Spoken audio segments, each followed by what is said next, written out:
The trucks groaned to a stop beneath a pale Arkansas sky. Dust swirled through the air, catching in the prisoners' hair, stinging their eyes. A guard's voice barked an order, sharp but not cruel, and the German soldiers climbed down, one by one. Their boots hit the gravel with dull thuds, like the sound of resignation itself. They had crossed an ocean they never meant to see, and now stood before a sign they couldn't quite believe: U.S. Army Prisoner of War Camp No. 17. Most had imagined something else entirely. Barbed wire, yes, but not the neat rows of barracks behind it. Not the smell of fresh bread wafting from somewhere unseen.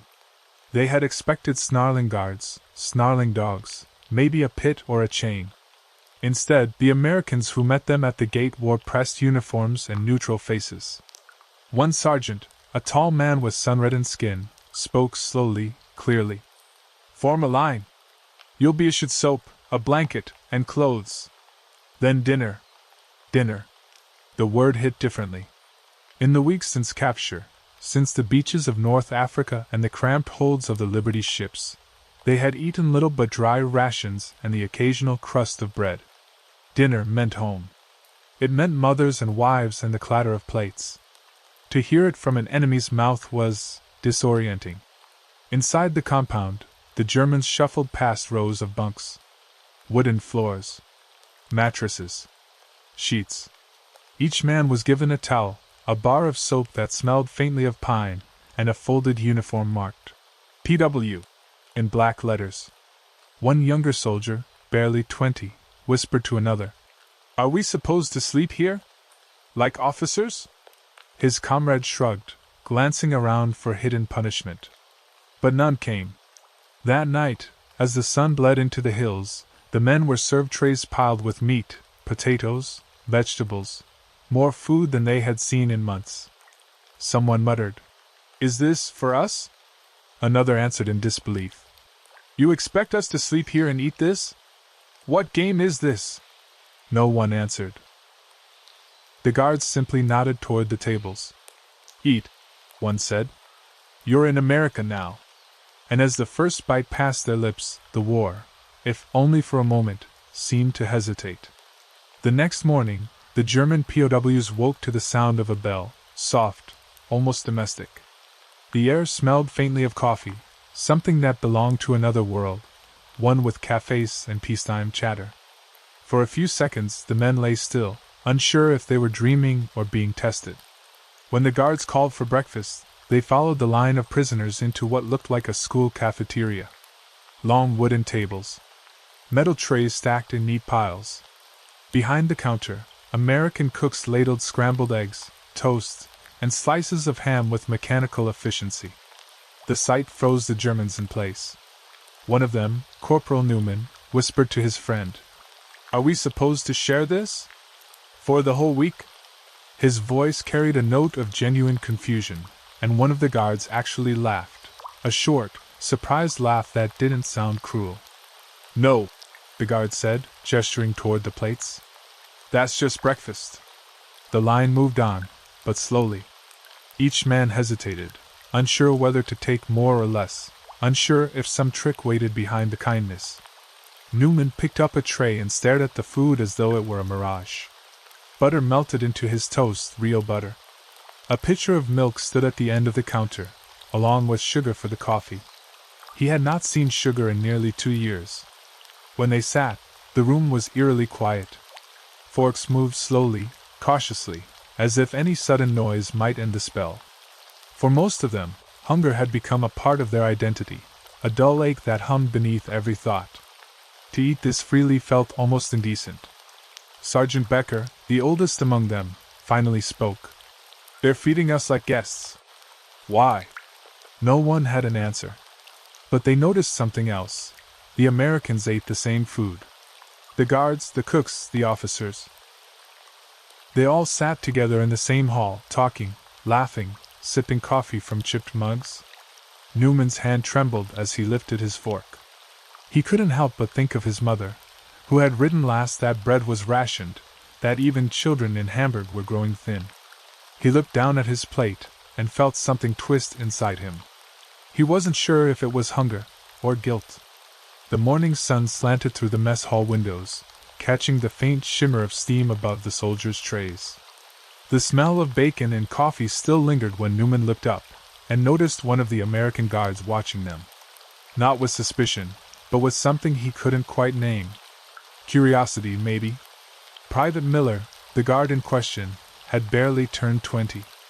He leaned against the doorframe, rifle slung casually over his shoulder, a grin tugging at the corner of his mouth. When he caught Newman's glance, he nodded, a small, friendly gesture. Newman froze. The instinct drilled into him during the war screamed, "Never meet the enemy's eyes unless you mean to fight." But this wasn't a battlefield.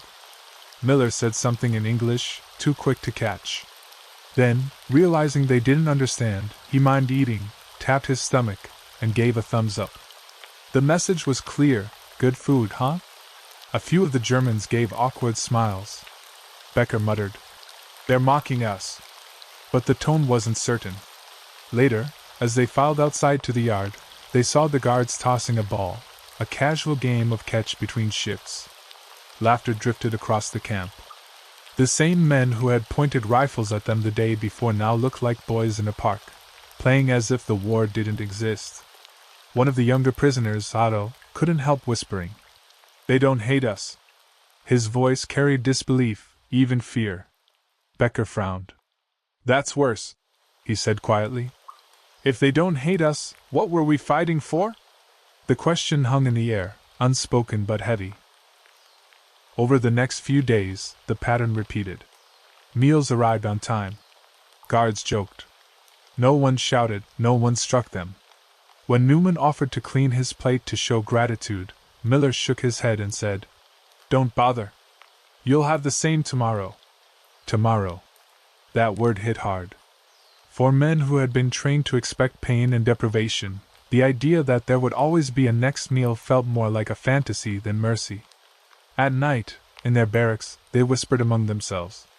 The Americans smiled. They gave food without demand. They let prisoners rest on Sundays. It made no sense.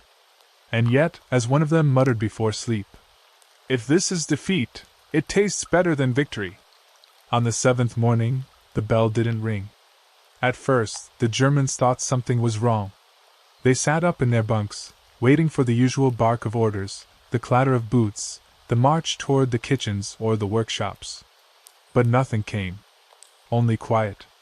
Outside, the air smelled of dew and pine, the faint hum of an American generator somewhere in the distance. Then, a guard appeared at the door, holding a mug of coffee, and said in slow, clear German, "No work today. It's Sunday." The words landed like a joke that no one understood. Newman exchanged glances with Becker. "No work?" he repeated, as though testing the phrase. The guard nodded again, smiling slightly. "Rest day," he said, tapping his watch. "God's day." In the Wehrmacht, even Sundays had been filled with drills, maintenance, or inspections. Rest was something you stole in 5-minute moments, crouched against a wall or lying under a tank. The idea that they could simply be, without orders, without shouting, felt absurd. Some of the prisoners gathered in the yard, unsure what to do with freedom that didn't make sense. They stood in small circles, talking quietly. Others sat on the ground, faces tilted to the sun, feeling its warmth on their skin like something new. Then came another shock: music. From a loudspeaker near the guard post drifted a slow tune, an American hymn, rich with brass and voices. "Abide with me." Even without understanding the words, the feeling reached them. Newman found himself listening, arms folded, as the melody swelled. The camp seemed to pause with it. Private Miller passed by, still carrying his mug. He pointed toward the sky, said softly, "Church." Then, realizing they wouldn't go, he shrugged. "You can stay. Rest." No guards shouted for inspections. No one demanded reports. Just a quiet hum of peace that felt almost dangerous in its unfamiliarity. By afternoon, some prisoners played cards. Others wrote letters, not to send, since they couldn't, but to remember what writing felt like. That evening, when they were called for dinner, they were served something strange again: roast beef, potatoes, gravy, even small slices of cake. Becker looked at it suspiciously. Are they celebrating something? Miller, passing by, answered without being asked. Yeah, he said simply. It's Sunday dinner. Becker looked down at his plate, the gravy soaking into the bread, and for the first time in years, he couldn't bring himself to eat immediately. He bowed his head, not out of obedience, but gratitude he didn't know how to express. That night, as the barracks settled into the soft rhythm of sleep, Newman couldn't stop staring at the scrap of paper on his bunk. It was part of a flour sack, smoothed out and torn into squares by one of the other prisoners. Someone had found a dull pencil stub near the kitchen door, and now the men took turns using it, not for records, not for confessions, but for letters that would never be mailed. He began writing to his mother. Dear Mother, you won't believe what I've seen. They give us food until we can't finish it. Bread that's warm. Meat every day. Coffee that tastes like something from another planet. Even the guards, they smile. He stopped, staring at the words. They felt wrong. Treacherous, almost. How could he write that his captors treated him better than his own commanders had? How could he admit that the enemy, the supposed barbarians of the West, were the first people in years to feed him without shouting? He crumpled the page, then smoothed it again. Around him, the others were writing too. Some scribbled in silence. Others whispered what they were putting down. One man read aloud to the darkness. I saw them fix a fence today. They worked slower than we would have. But they laughed while they did it. Maybe that's why they finish everything faster. Becker sat across the room, staring at the candle stub burning low. What are you writing? Newman asked. Nothing, Becker said. Then, after a pause, everything. He lifted his own paper and read softly, his voice shaking. If the war ends, and you see Americans again, don't hate them. They eat like kings, but they share like neighbors. I don't understand it. Maybe that's why they win. The pencil passed from hand to hand like a secret. For the first time since capture, their letters didn't talk about escape, or revenge, or homecomings. They spoke of kindness. Before lights out, Newman folded his letter carefully and tucked it into the seam of his blanket. It would never reach Germany, but it didn't need to. The act of writing it was enough. As he lay back, the words kept echoing in his head, they share like neighbors. It didn't sound like propaganda. It sounded like truth. And for a man raised to see mercy as weakness, that truth frightened him more than any weapon ever could. A few mornings later, a surprise visitor entered the German compound, a stocky American in a grease-stained apron and a white cap tilted too far to the side. He carried himself with the easy confidence of someone who spent more time around boiling pots than rifles. His name was Sergeant Tom Reynolds, head cook for the camp. At first, the prisoners stiffened as he walked between the bunks, clipboard in hand, whistling a tune they didn't recognize. But then, without preamble, he stopped at the end of the barracks, clapped his hands once, and said in broken German, You hungry? A few men exchanged wary glances. They assumed it was a joke. Reynolds pointed toward the kitchen. Come. You help. You eat more. The words cut through the air like an open gate. Becker frowned. Eat more? He whispered to Newman.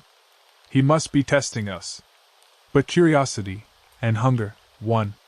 5 men followed Reynolds to the mess hall, where the smells hit them like a wall, frying onions, fresh dough, roasted meat. It was a world of warmth and sound, pots clanging, steam rising. The Americans worked quickly, sleeves rolled up, talking and laughing as they stirred giant kettles. Reynolds gestured toward a table piled with potatoes. Peel, he said. Good job, more food after. For hours, the Germans worked beside the American kitchen staff. At first, there was silence. Then, slowly, someone laughed, one of the Americans, cracking a joke about the size of a potato. The Germans didn't understand, but the laughter was contagious. At lunch, Reynolds brought them each a bowl of thick stew. Real chunks of beef floated among carrots and beans. The smell was intoxicating. As they ate, Reynolds sat with them, elbows on the table. You cook? He asked, miming the motion of stirring a pot. Becker nodded hesitantly. In farm, he said, struggling for words. Before war. Reynolds grinned. Good, he said, thumping the table. Tomorrow you teach me. The German stared. Teach him? A prisoner teaching an American sergeant? It made no sense. But Reynolds wasn't mocking. His tone was serious, almost respectful. The next morning, true to his word, Reynolds handed Becker a crate of onions and a knife. German soup, he said, smiling. You show. And so Becker did. The prisoners cooked something that smelled faintly of home, simple, earthy, heavy with memory. The Americans tried it, nodded, and added salt. That night, for the first time, the men didn't just eat the enemy's food. They shared it.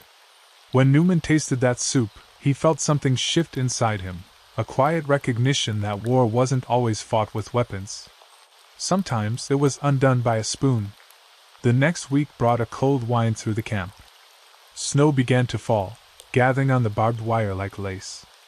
Inside the mess hall, the Germans huddled near the stoves as they worked, grateful for the heat. Reynolds was everywhere, barking orders, stirring pots, humming old swing tunes from the radio that crackled in the corner. Then, one morning, he gathered the men around a long table piled high with sacks of flour, crates of canned peaches, and slabs of salted meat. Special day coming, he said. Need help? Special day? Newman asked cautiously. Reynolds grinned. Thanksgiving. The word meant nothing to them at first. But as the day unfolded, they began to understand. The Americans weren't preparing for war, or for an inspection. They were preparing for a celebration. Every guard, every cook, every worker had some role in it. Even the prisoners. Reynolds handed Becker a stack of pans. You cook, he said. Your soup again. For everyone. The prisoners looked stunned. For Americans too? Everybody, Reynolds said simply, as if that explained everything. By noon, the mess hall was alive. The smell of roasting turkey, a bird most of the Germans had never even tasted, mixed with the sweetness of baked pies and gravy thick on the stove. Some of the POWs were allowed to serve. Others helped carry trays. No one shouted. No one pointed guns. When the tables were finally set, Reynolds motioned for everyone to stand quietly. He removed his hat and said something in English, a short prayer of thanks. The Germans couldn't understand the words, but they recognized the tone. Reverence. Gratitude. Then the line began to move, trays filled, hands passed bread down the table. Newman stood behind Becker, still dazed by the sheer abundance. There was enough food on that table to feed an entire German battalion. When the prisoners sat down to eat, Reynolds walked past their table, pointing to their trays with a wink. Eat. No rations today. You earned it. No rations today. The phrase carried more warmth than any meal Newman could remember. He lifted a forkful of turkey to his mouth, expecting blandness. But the flavor, smoky, rich, soft, almost overwhelmed him. For a moment, he couldn't speak. Around him, men who had fought, marched, and starved began to eat in silence. One of them, Otto, finally broke down. His fork clattered onto the table. He wiped his eyes quickly, muttering, "It's too much." Reynolds noticed, said nothing, just placed a slice of pie in front of him and moved on. That night, Newman lay in his bunk, full for the first time in years. He thought about the absurdity of it all, being fed like a friend by the men he'd been taught to hate. And he realized, as sleep came slowly, that something far more dangerous than bullets was spreading through the camp: understanding. The morning after Thanksgiving dawned crisp and white. Overnight, a blanket of snow had fallen, covering the camp in quiet brilliance. Barbed wire gleamed like frost-laced crystal, and the wooden barracks seemed softened by the powdery white covering. The German prisoners rubbed their eyes in disbelief. Snow in Arkansas had always been something they had only read about, never truly experienced. Newman shuffled outside, the crunch of snow under his boots startling him with each step. A few American guards were already out, casually tossing snowballs at one another, laughing in the kind of unguarded way that seemed alien to men raised under strict discipline. Private Miller spotted Newman and beckoned him closer, holding a snowball in one hand, a mischievous grin splitting his face. Becker, standing at the edge of the yard with a frown, muttered, "Is this allowed?" No one answered. But then, something unexpected happened. A smaller German prisoner, Hans, picked up a handful of snow and lobbed it at an American cook, who responded immediately, ducking and laughing. Chaos followed. Soon, Americans and Germans were pelting each other across the yard, slipping in the snow, laughing, shouting in a cacophony of languages. For the first time since capture, the Germans were free, not in the legal sense, but in a simpler, more human way. They were allowed to be playful, to forget hierarchy, to act like children instead of soldiers. Newman caught himself smiling, ducking behind a snow-dusted crate, the absurdity of it all making him laugh until his stomach ached. Becker joined the fray reluctantly, picking up a ball and flinging it at Miller, who dodged expertly. "If someone had told me," Becker shouted over the noise, "that I'd be throwing snowballs at an American guard, I'd have called them insane." "Insane?" Newman gasped, laughing. "Maybe. But it feels good." As the snowball fight continued, the boundaries between captor and prisoner blurred. Laughter became the universal language, and for a moment, the war seemed distant, reduced to the memories of uniforms and battles that had no place in this white, sunlit yard. By midday, exhausted and snow-covered, the prisoners returned to their barracks, dripping with melting snow. Hands froze, cheeks pink, hearts lighter. That night, as they huddled under blankets, the sound of distant laughter and snow crunching in the yard still echoed in their minds. Becker whispered to Newman, "They treat us like this, not because we deserve it, but because they are human." Newman nodded, staring out the window at the glowing moon reflecting off the snow. "Human," he murmured. "And maybe that's the most dangerous thing of all." A week after the snowball fight, the camp settled into a rhythm that felt almost domestic. The Germans woke to the smell of fresh bread, the Americans to the aroma of coffee brewing in the mess hall. But something new had begun to circulate among the prisoners: paper and pencils. Newman found a stub of pencil near the barracks entrance, and a small stack of scrap paper, torn from the inside of flour sacks. He hesitated, the weight of the blank page pressing down on him. Writing had been a luxury before the war, now it felt dangerous, even treacherous. But hunger for words, for connection, overpowered fear. He began a letter, not to be sent, but to preserve the odd, fragile peace he was living in. "Dear Mother, I am alive. They feed us as if we were their own. We sleep in beds with sheets. The guards smile, and they do not shout. I do not understand it. We are supposed to hate them, but I find it impossible. I think they are better than men I once called my brothers in arms." Other prisoners followed his example, scribbling words onto scraps, creating letters that would never leave the camp. Some wrote to mothers, some to sisters, and a few simply wrote to themselves, recording their confusion, their relief, their incredulity at being treated with kindness. Becker, sitting across from Newman, read his own words aloud. "If the war ends and you see Americans again, do not hate them. They work with patience, eat with abundance, and laugh without fear.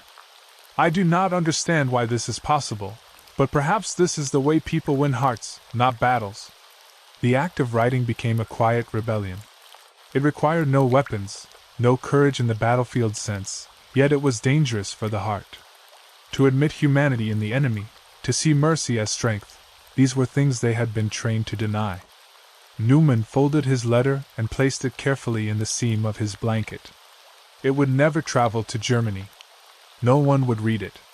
And yet the act itself, the acknowledgement of truth, gave him a strange, trembling power. Later that day, he peeked into the mess hall and saw the Americans laughing over coffee with the cooks and guards, oblivious to the prisoners observing them. Newman realized that their kindness had not been performed for an audience. It was genuine. And in the quiet of his bunk that night, he whispered to himself, "Perhaps war is undone not by guns, but by hands that feed and hearts that forgive. A few days after the letters began circulating, the camp woke to a sky streaked with gray, and snow had settled like a quiet veil over the barbed wire and wooden barracks. The Germans blinked at the white blanket, unable to reconcile the peaceful landscape with the images of battle still burning in their memories. Newman and Otto stared through the frost-covered windows, noticing the American guards already outside, tossing snowballs at each other. At first, the Germans thought it absurd. Guards playing in snow? Soldiers were supposed to be serious, disciplined, unyielding. And yet there they were, laughing freely as flakes caught in their hair and melted on their cheeks. Becker hesitated, tugging at his scarf. "We can't do that," he murmured, the words heavy with ingrained caution. "It's childish." Otto, ever the youngest and most impulsive, didn't respond. He slipped outside anyway, scooping snow into a fist and tossing it at a startled guard. The guard's laugh rang clear through the icy air, disarming the prisoners more effectively than any negotiation. Newman watched as the yard transformed. Germans and Americans alike were now engaged in a spontaneous snowball skirmish. Boundaries blurred. Laughter echoed across the camp, mingling with the crunch of snow under boots. Guards who had once symbolized control became playmates in the simplest, most human way. Inside the barracks, some older prisoners shook their heads. Becker watched silently, torn between suspicion and wonder.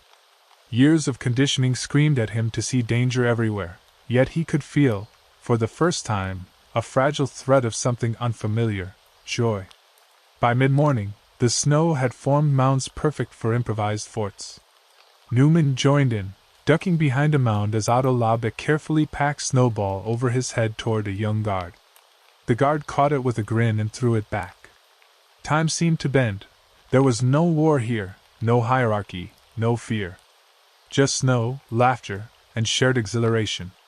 After a long morning of play, Sergeant Reynolds appeared with mugs of steaming cocoa for all. He moved between the players, handing cups without distinction, his grin wide. "You earned this," he said simply. "Even you," he added, nodding at the Germans. Newman sipped slowly, letting the warmth spread through his frozen fingers and into his chest.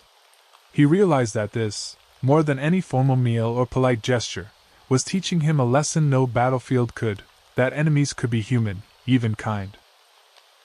That evening, as the snow melted into slush, the Germans returned to their barracks, exhausted but smiling. For the first time, sleep came easily.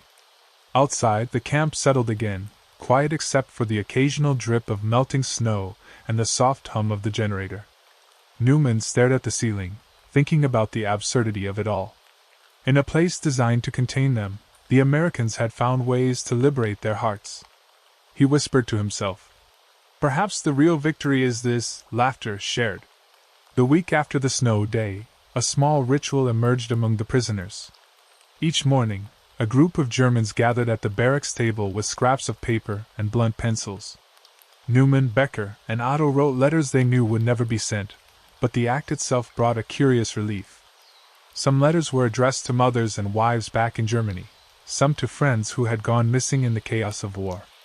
Others were simply diaries, recording small, almost absurd details of their new existence, how Sergeant Reynolds had laughed at Otto's uneven potato peel, or how Private Miller had stumbled over a tray of coffee only to shrug and keep smiling. Newman's favorite letters, however, were those exchanged with the Americans. Reynolds encouraged it, suggesting a line or two of English. "Write what you feel, not what you think you should." At first, the Germans hesitated, mistrusting the intent. But slowly, they began to open up. Otto scribbled a note in English, shaky and full of misspellings. "Thank you for food. Thank you for snow. You are strange, but I like." The Americans laughed when they read it aloud, and one replied in careful German, "We are glad. You learned to smile here." Becker, who rarely wrote for pleasure, found himself staring at a sheet longer than he expected. Words about guilt, fear, and unaccustomed trust came slowly. "I do not know why you feed us so well. Why you smile at our mistakes. Perhaps this is the way the world should be. Perhaps it is the way men should treat men." For Newman, it became an obsession. He wrote every day, folding letters neatly, passing them to the Americans, and receiving their clumsy replies. Slowly, barriers fell, and something remarkable began to grow, a fragile, cautious friendship born from shared humanity, forged not in combat but in words. One evening, as the last candle stub burned low, Newman wrote a letter he hesitated to give anyone. It was not for the Americans, nor for his family back home. It was for himself, a confession that he had begun to question everything he had been taught, that the lines between enemy and friend could blur, and that the war he had lived for might never again hold the same meaning. Outside, the camp settled into quiet. The stars glimmered over the wire, indifferent to borders and flags, and for the first time, Newman felt that perhaps this, the act of writing, of sharing thought without expectation of judgment, was as powerful as any weapon he had held. The letters, he realized, were more than words. They were bridges, small, fragile, human bridges, across oceans, ideologies, and fear. And each time he folded a page and passed it along, the world felt slightly less divided. A week later, a fresh layer of snow blanketed Camp Number 17, and the prisoners stepped into it cautiously, boots crunching through the white powder. The cold bit through their coats, stiff fingers and chapped cheeks reminding them that they were far from home, yet strangely alive in the quiet. Some of the younger men, carried by a moment of childish impulse, formed a loose circle and began tossing snowballs. At first, the Germans hesitated, unsure if this was allowed. Miller and a few other guards laughed loudly, making exaggerated dodges, inviting them to join. Newman found himself bending down, scooping a handful of snow, and hesitating. It felt absurd, almost sacrilegious, to play with the enemy like children. Otto, on the other hand, did not hesitate, and the first snowball flew. It landed on a guard's shoulder, and rather than the expected fury, the man stumbled back, laughing, eyes sparkling under his cap. Soon, the courtyard was alive with laughter, echoes of the war distant and suspended. German and American alike threw snow, dodged, fell, and rose again. Becker, the ever-cautious, found himself ducking behind a stack of firewood, grinning despite the cold. But the moment held a deeper significance. In the simple, unthreatening act of play, the rigid roles of captor and captive dissolved. Newman, catching his breath, noticed Miller bend over, laughing so hard his face was red and tears formed at the corners of his eyes. For the first time, Newman didn't see an enemy. He saw a man. Afterwards, the men trudged back inside, dripping snow and shivering. Yet the warmth in their chests was undeniable. The barracks smelled faintly of drying clothes and pine, but more than that, of shared humanity. Reynolds, ever present, handed out mugs of hot chocolate, thick with sugar and cream. Newman sipped slowly, letting the sweetness coat his tongue, letting the absurdity of the day settle into something almost sacred. Words were unnecessary. The game had said it all. Trust. Laughter. Recognition of life beyond orders and discipline. Later that night, as the candlelight flickered across the barracks, Becker whispered to Newman, "If war can be forgotten for an hour, perhaps it can be undone too." Newman didn't respond. He didn't need to. In the silence that followed, the prisoners slept a little lighter, their dreams a little brighter, cradled by snow and warmth, and the impossible notion that kindness could survive even here. Days bled into each other with a gentle rhythm. The monotony of camp life was punctuated by meals, work details, and the odd moment of leisure, yet the prisoners found themselves engaged in a ritual that felt almost dangerous in its intimacy. Writing letters. Newman sat at a small wooden desk near the window of the barracks, staring at the blank sheet of flour sack paper before him. Each letter he wrote was addressed to someone he might never see again: his mother, a cousin in Berlin, even the friends he had left behind on the front lines. He wrote not for delivery, but to preserve his own sanity, to capture the growing confusion in his heart. Beside him, Otto scribbled furiously, whispering the words to himself. Becker, who rarely allowed his emotions to show, carefully folded his own letter, hesitating before pressing the pencil to the paper. "It feels wrong," he muttered, "to write home about kindness from the enemy." Newman's hand moved slowly, His letters recounting meals of roast beef and potatoes, the snowball fight with the guards, the laughter that had erupted in the yard, and the moments of quiet that felt like peace. He paused often, uncertain if words could convey the surreal nature of their captivity. Yet even in secrecy, the letters were a lifeline. They were a bridge between what had been and what might be, a record of the humanity that war tried so hard to erase. And though none would leave the camp, the act of writing became a form of rebellion against despair, a silent assertion that memory and gratitude could survive even amidst chains and barbed wire. That evening, Reynolds passed through the barracks, carrying a tray of bread and hot coffee. Seeing the prisoners writing, he nodded silently, understanding without words. There was respect in the gesture, acknowledgement that the men were more than prisoners, that they retained the capacity to feel, to reflect, to hope. Later, as the camp fell into a soft hush, Newman held his letter against his chest, feeling the rough paper warm from his hands.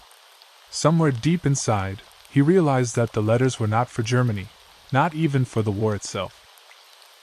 They were for him, a testament that he could still witness kindness, and that witnessing it changed him in ways he hadn't expected.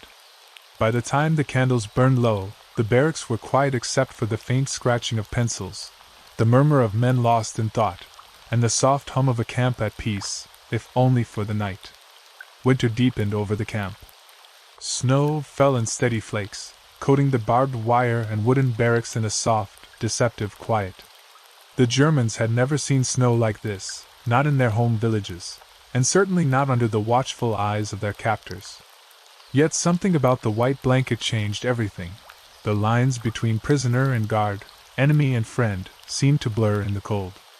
It began innocuously enough. Private Miller, leaning against the gatehouse, scooped a handful of snow and tossed it lightly at Corporal Newman, who instinctively ducked. Otto, behind him, shrieked with laughter. Before long, other prisoners joined, grabbing snow and forming crude snowballs. The Americans responded with caution, but eventually, the barriers cracked. Guards and prisoners alike began to hurl snow back and forth across the yard. Laughter erupted, raw, unguarded, almost forbidden. For the first time, the men realized that joy could exist even under barbed wire. Becker, who had rarely allowed himself to smile, caught a snowball midair, threw it back, and found his own lips curving upwards despite years of discipline. Newman slid on the icy ground, laughing as he collided with a fellow prisoner, and for a fleeting moment, the war seemed like a distant memory, a nightmare fading under the winter sky. Even Reynolds, from the mess hall steps, paused to watch the spectacle, smiling broadly. "Truce?" he shouted, lifting a hand. The Germans and Americans cheered in agreement, tossing snow in playful defiance of everything they had been taught to hate about each other. After the snowball fight, the men trudged back to the barracks, cold, wet, but inexplicably lighter. Blankets and mugs of cocoa awaited them.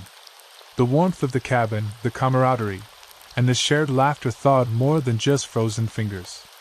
It thawed suspicion, animosity, and fear. That night, lying on his bunk with wet clothes drying near the stove, Newman realized that the world could be different. A snowball, a laugh, a shared moment, they were not acts of war, but tiny acts of humanity, more dangerous to prejudice than any weapon ever wielded. The war continued beyond the fences, beyond the hills, beyond the oceans. But here, in the snow-dusted compound of Arkansas, it felt suspended. For a few stolen hours, enemies had become men again, and men had become something more than the sum of their allegiances. A week later, the barracks settled into a quiet rhythm, each morning punctuated by the clang of breakfast trays and the shuffle of boots. Yet, on one particularly gray afternoon, a crackle emerged from the camp radio, a sound that made Newman pause mid-step. The voice that followed was melodic, clear, carrying a tune that was entirely unfamiliar yet immediately comforting. "It's a song from home," Miller explained when he noticed the Germans' puzzled expressions. "We play it when we need to remember who we are." Curiosity overcame caution. Newman and Otto crept closer to the radio, the rest of the prisoners trailing behind, drawn to the strange, warm sound. The lyrics were in English, but the tone transcended language, a lullaby for soldiers, for the weary, for men lost in worlds not their own.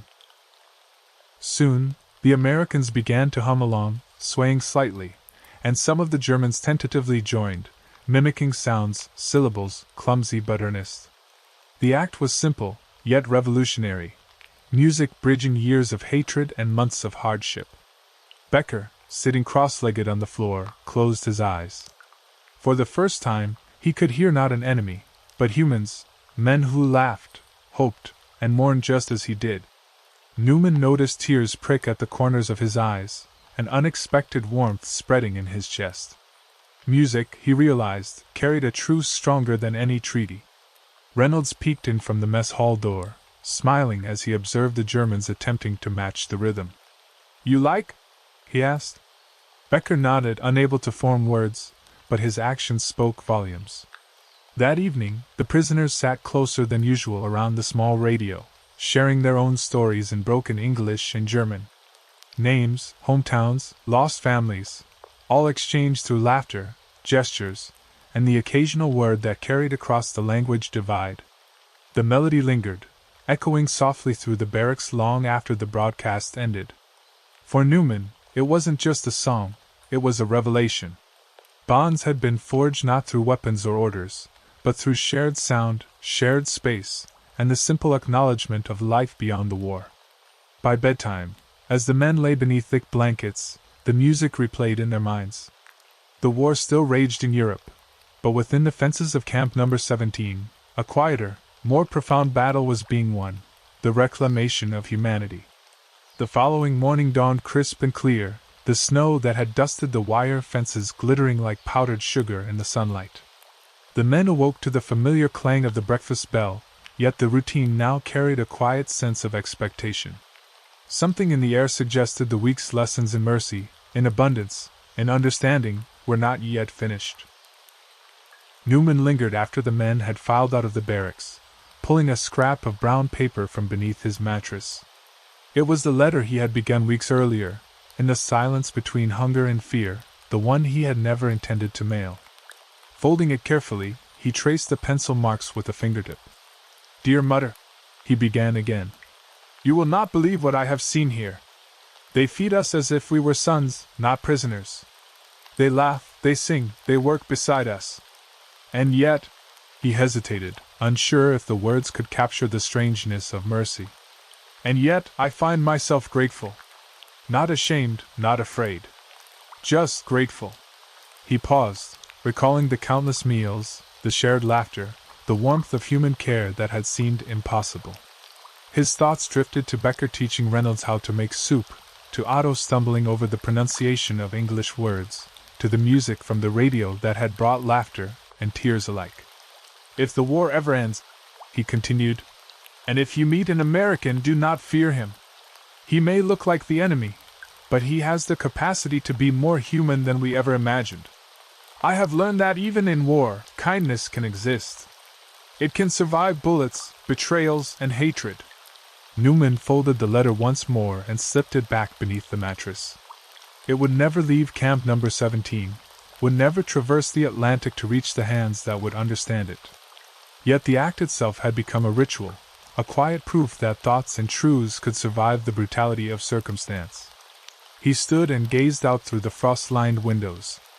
Beyond the fences, the world continued its chaos, but inside the camp, something fragile yet profound had been nurtured, the understanding that humanity could outlast war.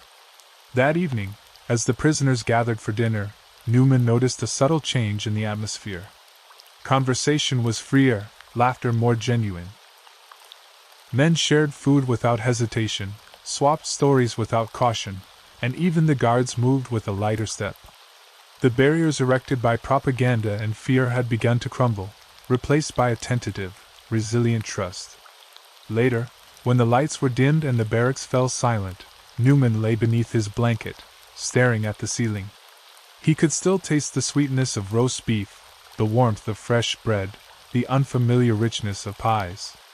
He could still hear the music drifting faintly from the radio, and the laughter echoing from the mess hall.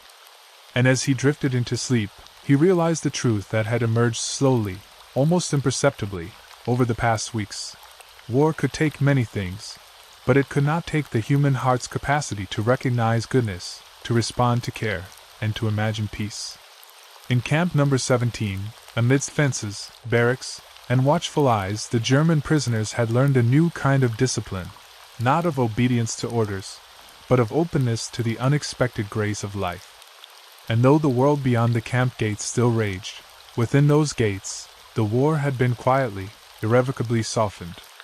The men would never forget the taste of food freely given, the sound of music, or the rare, fleeting smiles of those who could have been enemies. And in that memory, they carried a small, defiant hope that even in the darkest hours, humanity could endure.